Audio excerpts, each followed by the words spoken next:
레모나, 지금부터 하는 말 잘 들어봐. 예수님과 제자들이 유대 땅을 떠나 갈릴리 지역으로 이동을 하는데 거기를 가려면 사마리아라는 곳을 통해야만 갈 수 있었어. 예수님과 제자들은 사마리아의 수가라고 하는 동네에 있는 야곱의 우물이라는 곳에 도착했어. 예수님은 긴 여정에 지쳐서 우물 곁에 앉아서 쉬고 계셨는데 한 사마리아 여자가 물을 길러온 거야. 목이 마른 예수님이 그 여자에게 물을 좀 달라 하시거든. 근데 여기서 사마리아 여자의 말이 참 흥미로워. 당신은 유대인인데 어째서 사마리아 여자인 나에게 물을 달라 합니까? 알고 보니 그 당시 유대인은 사마리아인과 상종을 하지 않았던 거야. 사마리아인 입장에서 이상하잖아. 자신과 상종하지 않아야 되는데 말을 거니까. 근데 예수님이 여기서 더 이상한 얘기를 하셔. 네가 만일 하나님의 선물과 또 너한테 물 좀 달라 하는 사람이 누구인 줄 알았더라면 네가 그에게 구했을 것이다. 그가 내게 생수를 주었을 것이다. 그러자 사마리아 여자가 여기 물기를 그릇도 없는데 어디서 생수를 얻습니까? 우리 조상 야곱이 이 물을 우리에게 줬는데 당신이 야곱보다 큽니까? 라고 예수님께 질문을 했어. 그러자 예수님께서는 수상한 말을 하시는데 이 물을 먹는 자마다 다시 목마르지만 내가 주는 물을 먹는 자는 영원히 목마르지 않는다. 나의 주는 물은 그 속에서 영원토록 솟아나는 샘물이다. 레모나, 이게 지금 무슨 상황일 것 같아? 예수님이 여자를 꼬시는 상황인가? 그건 아니고 보통 사람이라면 이단이다! 라고 할 텐데 여자 반응이 심상치 않았어. 예수님께 주여! 라고 하면서 그런 물을 내게 주사 목마르지도 않고 여기 물길로 오지 않게 해주세요 라고 말을 하는 거야. 근데 여기서 진짜 이상하고 수상하고 괴상한 얘기를 예수님이 하시거든. 가서 네 남편을 불러오라. 갑자기 남편을? 여자가 저 남편 없는데요? 하니까 예수님께서 말씀하시길 그래, 너가 남편이 없다는 말이 옳다. 네가 남편이 5이 있었지만 지금 있는 자는 너의 남편이 아니니까 너가 남편 없다는 말이 맞다 라고 하시는 거야. 그랬더니 여자 반응이 주여! 내가 보니 당신은 선지자입니다. 우리 조상들은 이 산에서 예배했는데 당신들의 말은 예배할 곳이 예루살렘에 있다고 하더라고요. 물 뜨는 얘기를 하다가 갑자기 예배 얘기로 주제가 바뀌었는데 예수님은 이 타이밍을 놓치지 않고 사마리아 여자에게 예배에 대한 말씀을 주셨어. 여자는 예수님의 말씀을 듣고 기뻐하며 물동이를 내동댕이 치더니 마을 사람들에게 가서 세상에 그리스도가 나타났다! 동네 사람들 와보세요! 이 사람이 그리스도예요! 라는 말을 하기 시작했어. 사마리아 여자의 증거를 들은 다른 사마리아인들은 예수님을 그제서야 믿기 시작했어. 레모나, 근데 듣고 있어? 자는 거 아니지?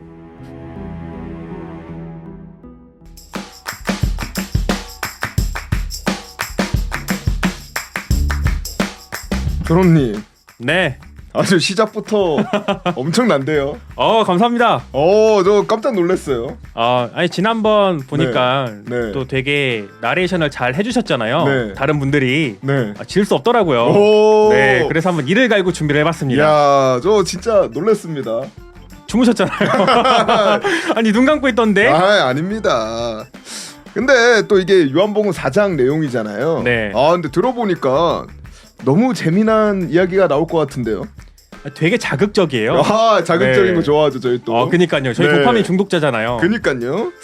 갑자기 여자한테 물가에 있는데 네. 말을 걸어요. 그쵸. 그리고 남편에 대해서 물어보고. 그니까요. 물 좀 달라고 하고. 네.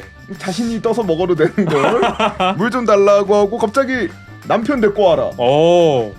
남편이 없다고 하니까 그래 네 말이 맞다. 근데 네. 또 웃긴 거는 이 여자는 이 얘기를 듣고 갑자기 깨달음이 왔어요. 그쵸.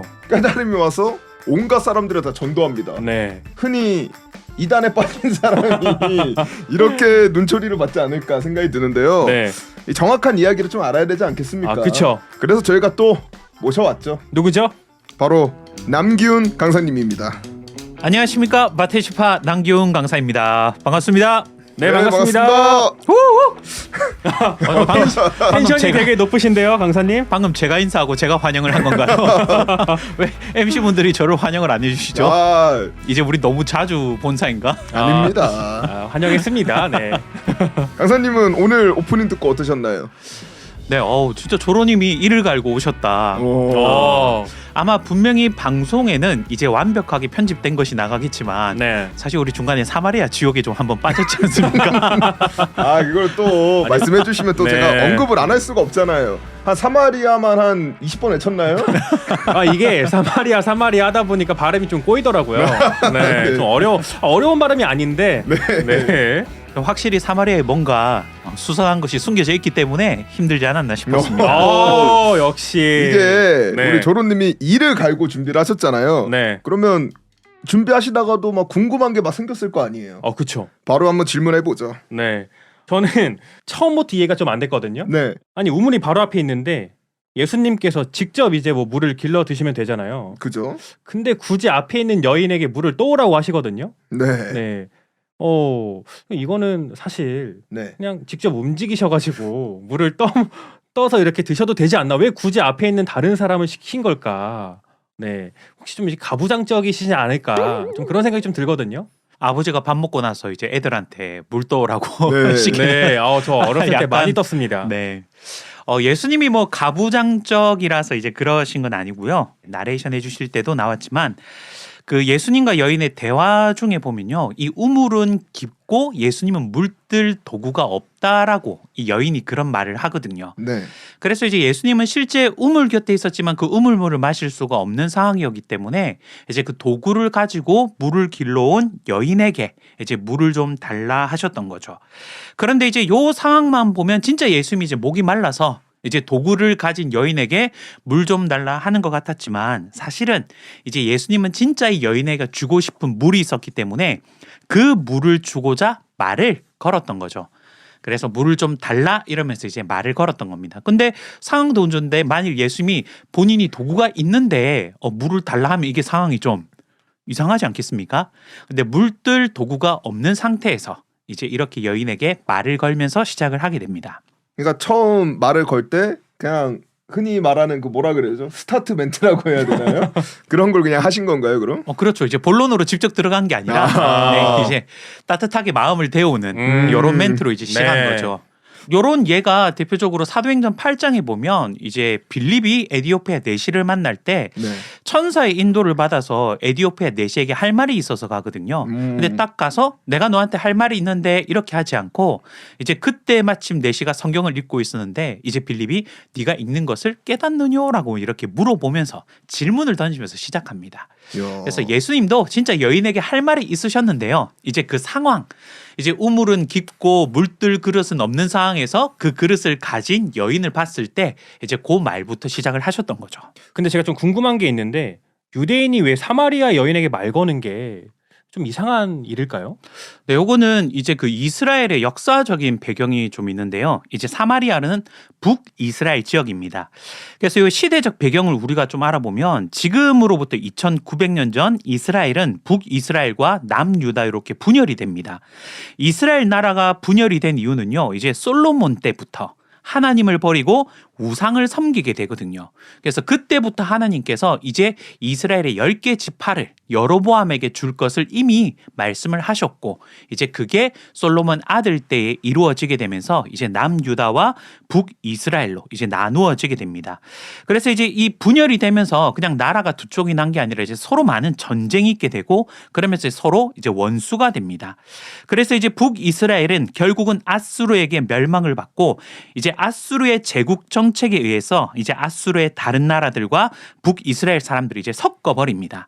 이제 북이스라엘은 다른 나라 가서 살게 하고 다른 나라 사람들을 북이스라엘로 와서 살게 하면서 이제 이 북이스라엘 사람들의 피가 뭐 하냐면 서로 섞이게 됩니다. 이방인들과. 그래서 이제 이 유다 지파 사람들은요, 이 유대인들은 순수하게 자기들이 혈통을 유지를 했거든요.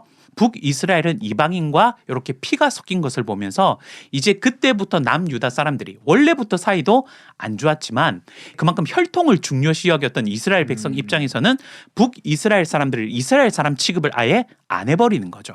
그 시대 당시는 거의 사람을 짐승 보듯이 봤던 그런 상황이었던 거죠. 그런데 예수님은 갈릴리라는 그 북이스라엘 사마리아보다 더 위쪽 지역이거든요. 그 위쪽 지역에 살았지만 사실 그 예수님의 그 부모님이었던 요셉과 마리아는 유대 사람이었습니다.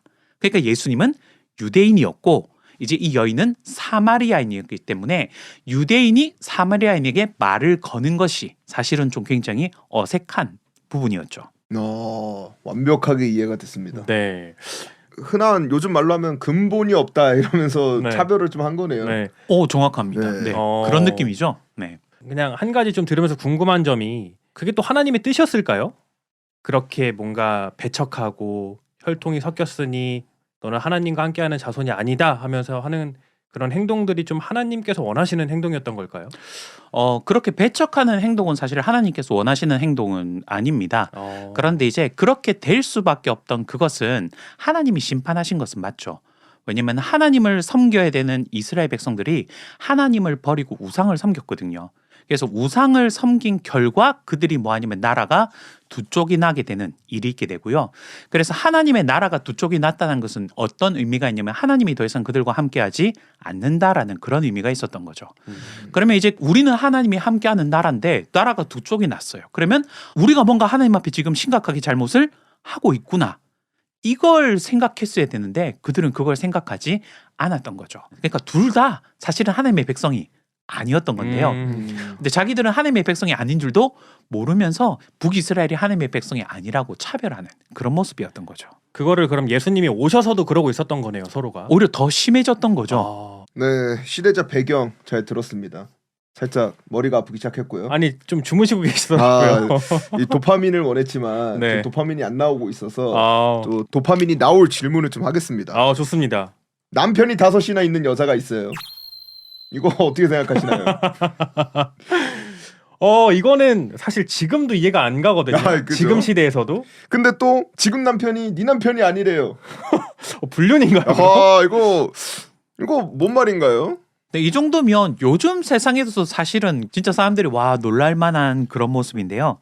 이제 예수님이 이 여인에게 이제 남편 이야기를 한 이유는요. 사실 예수님의 목적은 영적으로 목말라 있는 이 여인에게 참된 생명수인 예수님의 말씀을 전해주는 것이 예수님의 목적이었습니다. 그런데 지금 이 여인은 예수님을 어떻게 하고 있냐? 경계하고 있지 않습니까? 네. 왜 유대인인 당신이 사마리아인 저에게 말을 걸고 있습니까? 라고 경계하고 있어요. 네. 경계를 하고 있으면 예수님의 말씀을 잘 안 듣겠죠. 네. 그러니까 예수님의 입장에서는 지금 이 여인의 마음을 열어서 예수님의 말씀을 뭐 하게 해야 되냐? 듣게 해야 될 그런 필요가 있었다라는 겁니다. 그래서 이제 이 여인이 말하지 않은 아무도 몰랐던 그 사실을 예수님이 맞추면서 예수님은 경계해야 될 대상이 아니라 진짜 너에게 말씀을 전해줄 하나님이 보낸 목자라는 것을 알려주기 위해서 이제 이 남편 이야기가 등장을 하게 되는 거죠. 근데 더 경계가 될 것 같은데요. 내가 말하지 않는 비밀을 알고 있다. 이거 더 경계되지 않나요? 우리가 뭐 그럴 수도 있겠지만 요즘 같은 경우에는 네. 혹시 내 인스타를 뒤진 스토커인가? 그렇죠. 염탐하고 있나? 네, 나를 혹시 염탐하고 있나? 네. 할 수 있겠지만 이제 예수님이 이 여인의 그 과거를 맞출 때요. 아무도 몰랐던 그 사실을 맞출 때 뻔한 멘트 있지 않습니까? 네. 뭐 어렸을 때 뭐 죽을 뻔했다거나 아니면 여름에는 물 조심해야 되고 뭐 이제 이런 것들이나 네. 근데 이제 그런 것들로 여인의 과거를 맞춘 게 아니라 이 여인의 비밀 가운데서 남편 이야기를 한 것은요. 이 여인이 지금 해결돼야 될 문제를 예수님이 알려주기 위해서. 그러니까 예수님이 지금 전할 말씀이 있다고 했지 않습니까? 네. 그러니까 뜬금없이 아무거나 그냥 가져와서 야 내가 하나님의 보낸 목자야 신기하지 이게 아니라 여인의 문제를 해결할 수 있는 답을 딱 알려주기 위해서 남편 이야기를 꺼냈다라는 거죠. 그러니까 진짜 갈급한 걸 딱 건드려 준 거네요. 그렇죠. 그러니까 이제 이 여인이 경계가 아니라 마음을 열 수 있도록 진짜 이제 원샷 원킬 예수님이 이제 탁 이렇게 이제 때리는 겁니다. 이제부터 빠져들기 시작하는 거죠. 네. 네, 맞습니다. 왜 그러냐면 이 여인의 가장 문제가 뭐냐면 지금 남편에게 만족을 못하기 때문에 남편을 계속 뭐 하고 있냐? 바꾸고 있다라는 거죠. 그리고 지금 있는 남편도 남편으로 뭐 합니까? 여기지를 않고 있다라는 거. 야, 이거 너무 자극적인데요, 진짜. 자극과 논란이 많은 내용인데요. 네, 맞습니다. 그래서 예수님은 그 문제를 정확하게 보고 이제 딱 직관적으로 이제 그걸 던진 것입니다. 그래서 예수님의 말씀이 남편이 5이 있었으나 그 남편은 남편이 아니고 지금 있는 자도 내 남편이 아니다라고 했다라는 거죠. 네. 근데 우리가 여기서 한번 생각해 볼 것은 이제 예수님께서 남편을 데려오라는 질문에 여인의 대답이 남편이 없다였습니다. 네. 근데 예수님의 대답이 뭐냐면 너의 말이 맞다. 지금 있는 남편도 네 남편이 아니다. 이게 뭔가 말이 안 맞죠. 약간 여기서 좀 자극적이려면 그 내가 너의 마지막 남편이 돼. 이런 게 내가 너에게 잘 맞는 남자다. 네, 이런 멘트가 나와야 되나요? 그러면 이제 예수님이 굉장히 심각한 네, 문제로 빠진데 네. 사실은 그게요. 맞아요. 맞다고요? 네. 예수님이 진짜 남편이라는 걸 알려주기 위해서 이야기를 한 겁니다. 야. 아니 성경이 이렇게 자극적이었나요? 원래? 야, 성경 재밌네요. 네. 왜냐면 여기까지는 이제 이 앞까지는 뭐 하냐면 예수님이 이 얘기를 진짜 뭐라고 생각했냐면 육적인 물에 대한 이야기를 계속하고 있었던 겁니다. 네. 근데 예수님이 남편을 데려오라 하면서 이 여인이 남편이 없다라는 말에 남편이 없다라는 것은 진짜 이 여인은 육적인 남편이 없다라는 걸 얘기한 거예요. 네. 근데 육적인 남편이 없다라니까 예수님이 그래 지금 있는 네 남편도 네 남편이 아니다라는 거죠. 좀 희한하지 않습니까? 분명히 여인은 남편이 없다라고 했는데 네. 예수님이 지금 있는 네 남편도 그럼 지금 남편이 있는 겁니까 없는 겁니까? 있는 거죠. 있는 거죠. 네. 여인은 남편이 없다 했는데요. 네. 예수님은 남편이 있다라고 이야기를 한다는 거죠.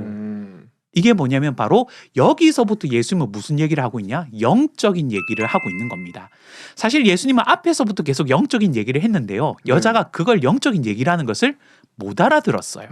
왜냐면 예수님에 대해서 뭐 하고 있었습니까? 경계를 하고 그죠. 있었죠. 네. 네. 갑자기 유대인이 자기에게 말을 거니까 경계를 하고 있었기 때문에 예수님은 자꾸 영적인 얘기를 하고 있는데 이 여인은 예수님이 지금 영적인 얘기를 하고 있다라는 걸 못 알아듣고 있었다는 겁니다. 네. 그래서 예수님이 남편 이야기를 꺼내니까 아니 무슨 나는 남편이 없는데요라고 했는데 갑자기 예수님이 지금 있는 네 남편도 남편이 아니다라는 말에 이게 지금 육적인 얘기가 아니라 영적인 얘기를 하고 있다라는 것을 이제 여인이 알아들은 거예요. 여인이 상당히 똑똑한 것 같은데. 그니까요. 알아들으셨나요? 저였으면은 뭔 소리예요 그게 이랬을 네. 것 같은데. 맞습니다. 왜냐하면 앞에 남편이 몇 명 있었답니까? 5명. 다섯. 네. 그리고 지금도 너는 남편이 있다. 근데 지금 있는 네 남편은 남편이 아니다라고 할 때 이제 여인이 탁 알아들은 거죠. 그래서 성경에서 말하는 영적인 남편은요, 진짜 우리가 같이 사는 그런 남편을 말하는 게 아니라 이사야 54장 말씀에 보면 너를 지으시는 자 하나님을 뭐라 부르냐면 남편이라고 표현하고 있습니다. 그래서 하나님은 우리를 창조했기 때문에 창조주 아버지라고 우리 보통 많이 부르기도 하지만 우리를 창조하신 하나님을 뭐라고도 부르냐? 남편이라고도 부르고요. 이사야 62장에 보면 예수님을 신부라고 부르고 예수님과 함께하는 하나님을 신랑이다. 이렇게도 부릅니다. 그리고 고린도후서 11장에 가보면요. 이번에는 아까는 하나님을 남편이라 불렀지 않습니까? 근데 고린도후서 11장에 가보면 예수님을 또 뭐라고 부르냐면 우리의 신랑이다. 이렇게 부릅니다. 그래서 마태복음 9장 15절에는요. 예수님을 혼인잔치집의 신랑 그리고 제자들을 혼인잔치집 손님으로 이제 비유를 합니다. 그러면 영적인 신랑 이렇게 영적인 의미의 신랑은요, 바로 신랑의 입장에서 비유를 한 겁니다. 우리가 육적으로도 결혼을 하면 이제 남편은 씨를 주어서 이제 신부는 그 씨를 받아 자녀를 생산하는 일을 하지 않습니까? 성경에서도 씨는 누가복음 8장 11절을 보면 하나님의 말씀이라고 하거든요.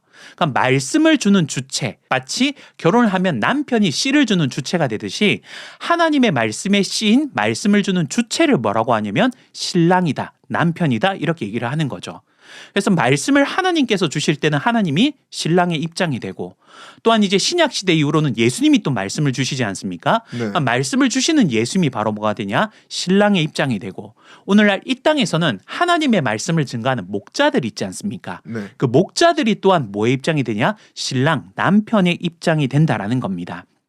그래서 지금 예수님께서는 지금 누구를 두고 말하고 있냐면 이 땅의 목자들을 얘기하고 있는 거예요. 그래서 이 여인이 그동안은 뭘 해왔냐면 말씀에 갈급해서 여러 목자들을 뭐 해왔냐? 만나러 다녔다라는 겁니다. 그래서 여러 목자들을 만났고 지금도 목자에게 말씀을 듣고 배우고 있지만 이 목자에게도 뭐 하냐면 내가 궁금해했던 말씀의 답을 전혀 못 찾고 있다라는 거죠. 그걸 예수님이 네가 남편이 5이나 있었으나 그것은 바로 네가 그동안 5명의 목자를 만나왔으나 그 목자가 진짜 너의 남편 곧 진짜 하나님의 말씀을 증거하는 목자라고 인정을 못했지. 그리고 지금도 목자 밑에서 말씀을 듣고 예배를 드리고 하고 있지만 그래도 뭔가 마음에 갈급함, 말씀에 갈급함이 있는 거 아니냐. 그러면 이 목자는 진짜 너에게 말씀을 주는 목자가 아닌 거다. 그것을 남편에 빗대어 얘기를 했다라는 거죠.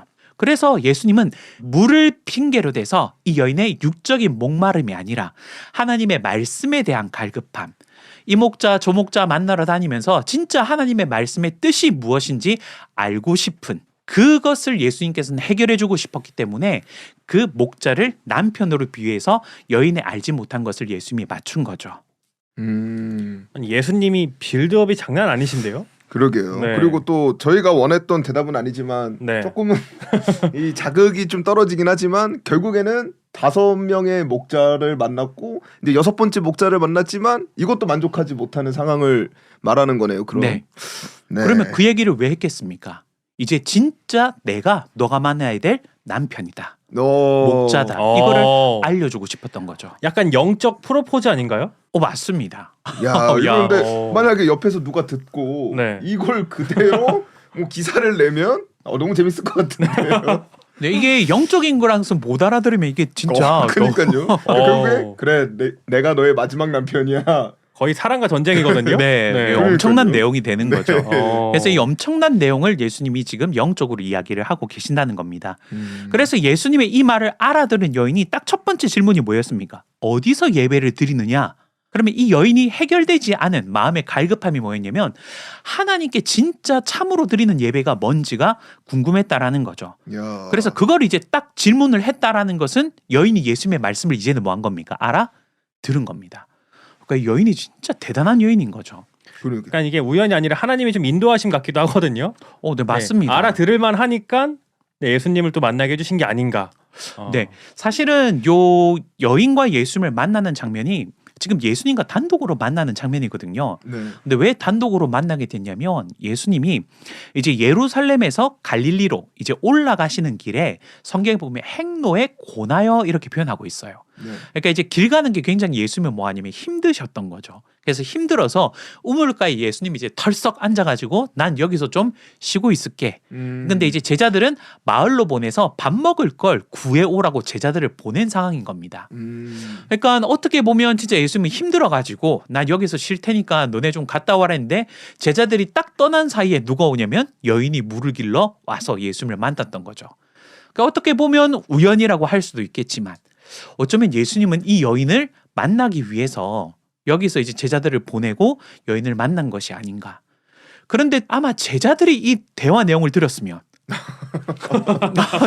예수님에 대해서 조금 오해를 했을 것 같아요. 12제자가 안 될 수도 있었겠네요. 그러니까요. 그러니까요. 예수님은 여인도 전도하고 제자들의 신앙도 보호하고 일석이조네요. 네. 네. 왜 그러냐면 나중에 제자들이 먹을 것을 구해서 왔을 때 예수님이 사마리아 여인과 대화 내용은 아마 못 들었을 겁니다. 네. 근데 대화하는 걸 보면서 어째 저 여자랑 대화를 하고 계실까? 그리고 또 어떤 생각을 하냐면 분명히 우리를 보낼 때는 본인이 힘들다 피곤하다 해서 우리를 보냈는데 여인과 대화를 할 때는 너무 생기 넘치게 예수님이 대화를 하고 있는 거예요. 그래서 혹시 우리 빼놓고 뭔가 예수님이 먹었나? 이걸 의심할 정도로. 약간 이제 이 여인과 대화하는 모습을 보면서도 뭔가 좀 의문을 가졌던 거죠. 근데 여인과 대화하는 대화 내용을 들었다면요. 더 큰 의문이 들지 않았겠습니까? 그러니까 정말 네. 하나님과 예수님이 하신 일이 정말 완벽하다. 이런 생각이 이제 드는 거죠. 근데 또 드는 생각은 네. 그냥 처음부터 목자라고 하면 되는데 굳이 오해하게 왜 남편이라고 했을까요? 네. 그래서 이 대화의 흐름을 보면 그냥 예수님이 아마 처음부터 나는 너의 그 궁금증을 해결해 줄 수 있는 목자다. 이렇게 얘기했다면 사마리아에는 예수님의 말씀 아예 듣지 않았을 겁니다. 왜냐하면 이 사마리아에는 이미 많은 목자들을 모여왔습니까? 만나왔죠. 만나왔죠. 네. 그리고 만나왔지만 이 목자는 자기의 그 영적인 갈급함을 해결해 주지 못했습니다. 근데 갑자기 목자라는 사람이 와가지고 내가 목자인데 내가 네 궁금한 거 내가 해결해줄게 이렇게 말하면요. 오히려 더 경계가 더 올라가지 않을까요? 그렇죠. 안녕하세요. 신천지는 진리의 말씀을 증거하는 곳입니다. 신천지 말씀 한번 들어보시죠. 이러면요. 신천지는 진리의 말씀을 증거합니까? 제가 진리가 너무 궁금했는데 그럼 신천지 가서 배워보겠습니다. 이런 사람 거의 없죠. 거의 없죠. 네. 오히려 신천지라고 말하는 순간 어떻게 됩니까? 표정이 일그러지고 네, 그때는 예수님도 이단이라고 그런 소리를 듣고 있었기 때문에 그냥 단박에 나는 목자다. 너의 영적인 갈급함을 해결해 줄 수 있다라고 말했다라면 아마 이 여인은 예수님의 말씀을 듣지 않았을 거예요. 그래서 예수님은 제자들도 보내고 그리고 이제 물을 좀 달라 하면서 그럼 여인이 이제 의문점이 들게 한 거죠. 유대인이 사마리아에게 말을 거는 것부터가 이 여인에게는 지금 뭐가 되냐? 걸림의 요소가 경계 요소가 되고 있지 않습니까? 그러니까 이제 그런 벽을 하나하나 지금 예수님이 뭐 하냐면 허물어 가고 계시는 거죠. 오, 예수님 거의 요즘으로 따지면 거의 심리학 박사 아닌가요? 지혜가 장난 아닌데요. 네. 사람 심리도 잘 알고. 그러니까요. 네.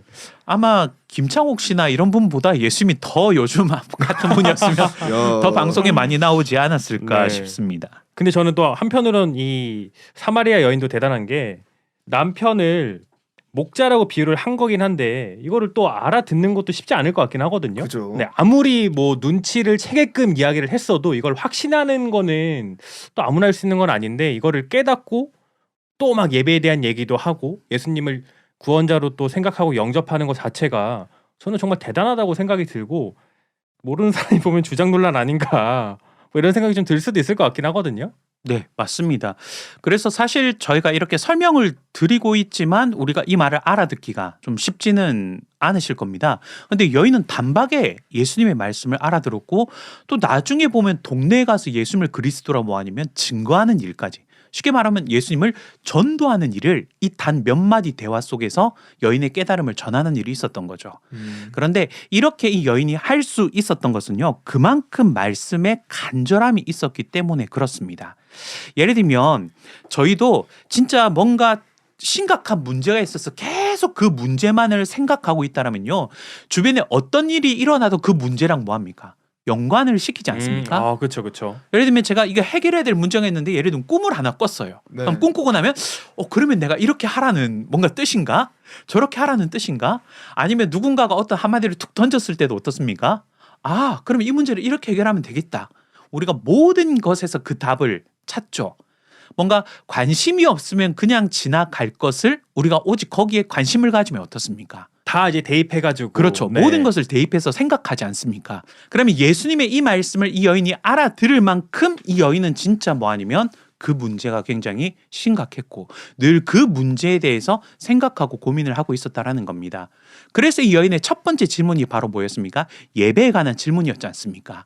그래서 이 여인은 그동안 배워왔던 것을 예수님한테 딱 물어본 거예요. 당신이 진짜 하나님이 말씀하시는 그 목자라면 보낸 선지자라면 어떤 예배를 드려야 진짜 하나님이 받으신 예배입니까?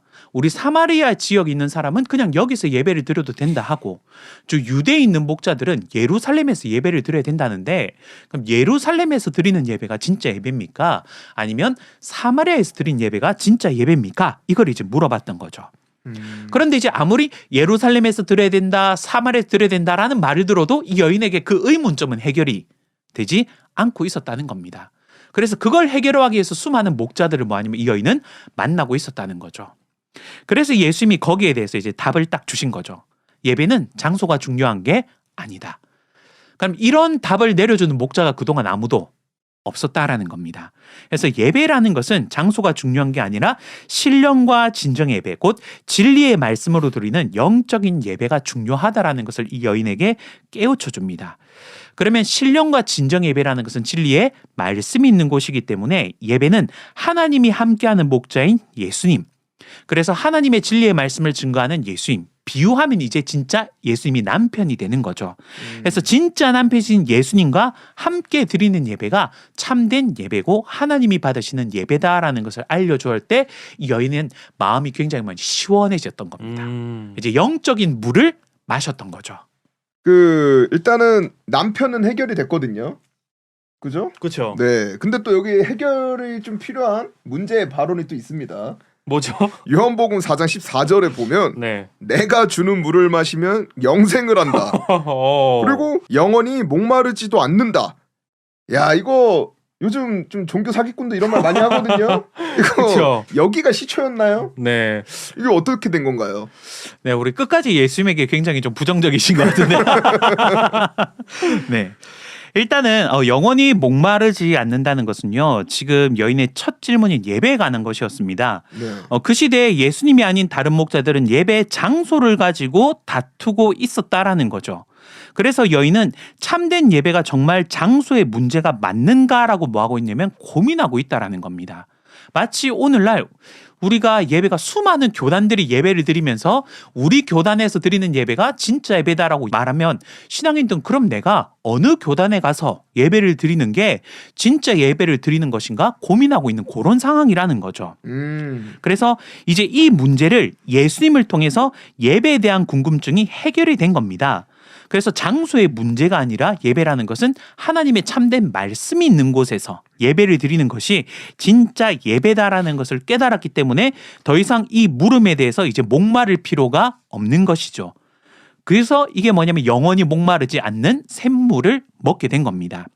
그런데 이제 문제는 이 물을 먹으면 예수님이 뭐 한다고 하셨냐면 영생을 한다고 하셨거든요. 네. 그래서 영생이라는 것 역시도 요한복음 5장 39절을 보면 성경을 상고하는 이유가 영생을 얻기 위함이라고 말씀하고 있거든요. 네. 그런데 이제 성경의 참 뜻을 알지 못하고 하나님의 뜻을 발견하지 못하기 때문에 영생을 알지 못하는 겁니다. 그래서 오늘날 보면요. 영생 말하면 다들 이단이라고 생각하고 있죠. 그죠. 근데 분명히 예수님은 뭐라고 말했냐면 너희가 무엇을 얻기 위해서 성경을 상고하고 있냐면 영생을 얻기 위해서 성경을 보는 것이다라고 예수님이 말하고 있는 겁니다. 네. 그러면 성경을 보는 사람은 무엇을 얻고자 하는 거냐면 영생을 얻고자 성경을 봐야 되는 게 맞다라는 거죠. 네. 그런데 아까도 이 여인의 예배 문제도 뭐 아니면 결국은 하나님의 말씀을 깨닫지 못했기 때문에 자꾸 뭐 가지고 싸우냐면 장소를 가지고 싸우고 있다라는 겁니다.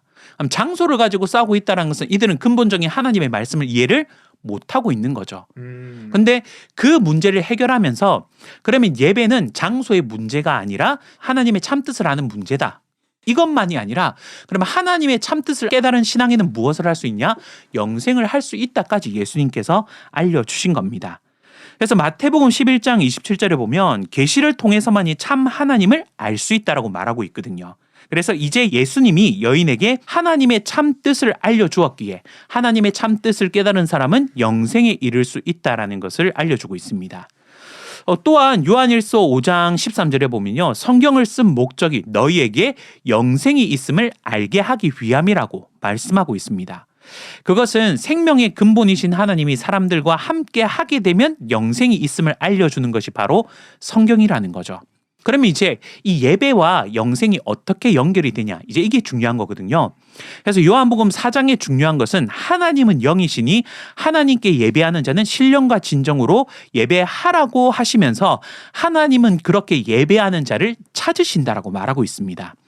그래서 예수님은 너희는 모르는 것으로 하지만 우리는 아는 것으로 예배하기 때문에 아는 것으로 예배하는 자들이 하나님이 찾으시는 자들이고 그럼 하나님이 찾으시는 이유는 뭐겠습니까? 그들과 함께하기 위해서 하나님이 찾으시는 거 아니겠습니까? 네. 그래서 하나님 앞에 진리의 말씀으로 예배를 드리는 자들은 하나님이 그들과 함께하시고 생명의 근원이신 하나님이 그들과 함께하시면 그들은 그 생명의 근원이신 하나님으로 인해서 영생할 수 있게 됨을 이제 알려주게 되는 겁니다. 왜 웃으시죠? 네.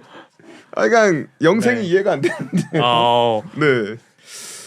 왜냐면 그런 생각이 들어요. 영생을 외쳤지만 네. 저 다음 편에 다룰 주제이긴 하지만 미리 스포를 하자면 네. 다 돌아가시지 않았나요? 다 돌아가신 걸로 알고 있는데 그게 좀 이해가 안 되지만 또 질문을 하면 너무 길어지겠죠? 네. 그건 다음 편에 하시죠. 네.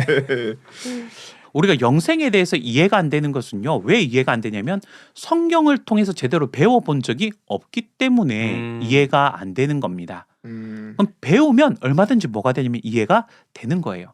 그럼 사람은 당연히 배우지 않는 것은 이해가 안 되는 게 당연한 거 아니겠습니까? 근데 제가 또 들으면서 이 사마리아 여인의 그 감정에 좀 이입을 했거든요. 진짜요? 네. 왜 의심을 하시죠? 아니 의심이 아니라 이런 거를 사람들은 리액션이라고 하는 거예요. 네, 알겠습니다. 네. 아니 근데 이게 진짜 엄청 갈급한 상황에서 네. 특히 신앙적으로 갈급한 상황에서 이게 또 생명이랑 연결이 되는 문제다 보니까 계속 심각하게 고민을 했을 텐데 예수님께서 나타나셔가지고 영생에 대한 이야기까지 하시고 되게 소망이 될 것 같아요. 내가 주는 물을 마시면 영원히 목마르지 않는다. 그러니까 이건 영생수라고 하는 거잖아요. 네. 그러니까 이게 정말 사마리아 여인 입장에서는 야 오죽 기뻤으면은 동네에 가가지고 그리스도가 나타났다, 구원자가 나타났다 하면서 그렇게 사람들에게 전도를 했을까? 예수님께서 시키지도 않았을 거 아니에요. 그죠. 그러니까 얼마나 갈급했고 기뻤나라는 생각이 좀 드는 것 같아요. 그러니까 한편으로는 부럽다라는 생각이 좀 들어요. 부러우신가요? 그러니까 이제 이입을 하면은 네. 아직 그런 걸 못 만나. 아니요 그런 건 아닌데 그러니까 이제 말이 좀 꼬였는데요. 네, 그러니까 이제 마치 조로님이 이 신천지의 말씀을 딱 처음 듣고 딱 느꼈던 그 감정과 지금 약간 오버랩이 되면서 오버랩이 되는 거죠. 네. 네. 그렇게 말씀하시면 너무 벅차 올라서 벅차 올라서 말이 꼬였네요. 네. 이걸 또 막 또 짚고 넘어가시면서 또 이렇게 꼬투리 잡으시니까 네 제가 지금 얼굴이 빨개지잖아요. 진짜 빨개졌어요. 아니 근데 저는 궁금한 네. 게 이 사마리아 여인이 이 글만 봤을 때는 굉장히 오해가 많이 되잖아요. 네. 근데 이거는 방금 강사님 말씀해주신 것처럼 다들 알고 계신가요? 아니면 실제로 이렇게 오해를 하시는 분도 계신가요? 실제로 많이 오해를 하고 있습니다. 진짜요? 왜냐면 사마리아 여인을 남편을 5이나 갈아치운 창기라는 표현을 많이 하거든요. 진짜요? 전혀 네. 다른 내용 아닌가요? 오늘 배운 거랑? 그러니까요. 그러니까 예수님이 이 영적인 대화를 요즘 사람들도 보면서 이게 영적인 대화라는 것을 눈치를 못 채고 있는 거죠. 그러니까 이걸 그냥 육적으로만 보기 때문에 남편을 갈아치운 창기 이렇게 말하는데요. 근데 이게 그럴 수 없는 게 이 여인이 예수님의 그 깨달음을 얻고 네. 동네에 가서 메시아를 증거할 때에 사람들이 이 예수님을 이 여인을 통해서 예수님을 동네로 받아들이거든요. 그럼 유대인들만 사마리아인을 싫어하는 게 아니라 사마리아인들도 유대인을 어떻게 했습니까? 싫어하는 입장인데 네. 이제 날이 져서 마을에서 하루 머물고 갑니다. 네. 그런데 그 머물고 갈 수 있었던 이유가 이 여인이 이 예수님을 증거했기 때문에 그들이 예수님과 제자들을 받아들여줘요. 근데 만일 이 여인이 진짜 창기였다라면 어느 동네에서 창기의 말을 듣고 예수님을 받아주겠습니까? 그죠. 그건 아니죠. 그러면 그 동네 사람들도 이 여인에 대해서 뭐 아니면 굉장히 말씀에 갈급해서 정말 여기저기 말씀을 찾아다니는 여인이라는 것은 동네 사람들도 뭐 하고 있었냐면 알고 있었다라는 거죠. 근데 그런 여인이 내가 진짜 하나님이 보낸 목자를 만났다라고 얘기하니까 사람들이 그 목자에 대해서 다 궁금했던 겁니다. 그러니까 예수님을 받아들이게 되거든요. 그러니까 이런 여인을 창기라고 말하는 것은 진짜 이 성경에 기록된 하나님의 뜻을 알지 못하는 거죠. 그래서 그런 것도 모르는데 하나님이 말하는 영생을 이해하기는 어려울 거라는 겁니다. 그래서 영생 말하면 이야기하는 게 뭐냐? 안 믿어져요. 전 한 번도 못 봤거든요. 그러니까요. 네. 딱 이제 이런 말을 많이 하죠. 그렇죠. 그런데 되게 신기한 게 뭐냐면 그러면 죽어서 영으로 천국에서 영원히 사는 건 믿느냐라고 물어보면 그건 다 믿는데요. 사람이 죽어서 영으로 사는 건 영원히 믿는다라고 말합니다. 그런데 그 영원히 사는 영을 창조하신 분은 누구십니까? 하나님이죠. 하나님이죠. 그러면 하나님은 영원히 사는 영혼을 창조할 수 있는 분인데 사람은 영원히 못 살게 한다는 건 이건 말이 더 안 맞는 거 아니겠습니까? 그러니까 신기한 게 하나님이 창조한 영혼은 영원히 사는 걸 믿으면서 하나님이 창조한 사람이 영생한다는 건 못 믿는다라는 게 이건 이상한 거죠. 약간 선택적 믿음이네요. 그렇죠. 야. 그 영원히 천국 가서 영원히 산다는 것도 안 믿으면 어떻게 되나요? 그건 이제 영혼이 있다는 것부터 다시 배워야죠. 네. 혹시 본인 얘기신가요? 아니죠. 저는 다 이런 생각을 하신 분도 계십니다. 네.